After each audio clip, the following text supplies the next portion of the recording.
चंद्रपूर लोकसभा क्षेत्राचे खासदार बाळू धानोरकर यांच्या आजारामुळे मृत्यू झाला आणि आज त्यांच्यावर अंतिम संस्कार करण्यात येणार आहे। शासकीय इतमामात हे अंतिम संस्कार करण्यात येणार आहे। त्यामुळे या ठिकाणी मोठ्या प्रमाणात VIP लोक येणार आहे।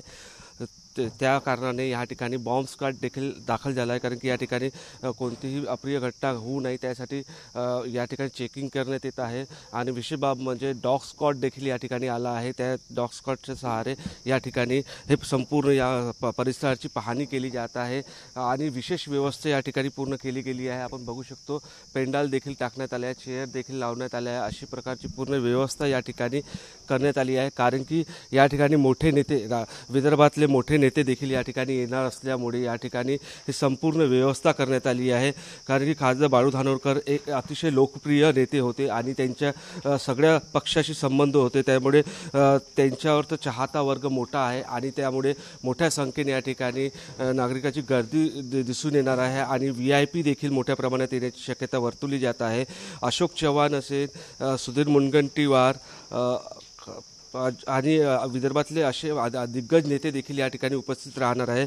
विजय वडेट्टीवार देखील या पूर्ण यामध्ये असणार आहे, कारण की खासदार धानोरकर यांची लोकप्रियता मोठी असल्यामुळे हे संपूर्ण या ठिकाणी जे आहे गर्दी होण्याची शक्यता वर्तवली जात आहे।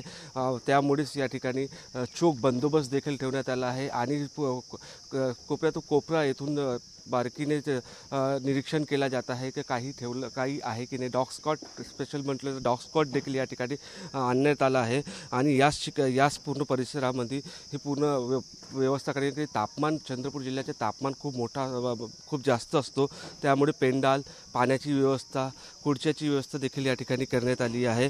अशा प्रकारे ही संपूर्ण व्यवस्था या पूर्ण परिसरात करण्यात आली आहे आणि सकाळी 11 वाजता याच ठिकाणी शासकीय इतमामात खासदार बाळू धानोरकर यांची अंत्यविधी पार पडणार आहे।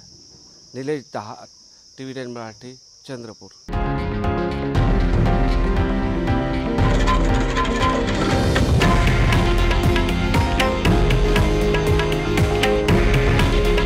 हे आहे देशातील नंबर 1 न्यूज नेटवर्क आणि आपण पाहत आहात TV9 मराठी। काळजी तुमची, हित महाराष्ट्राचं।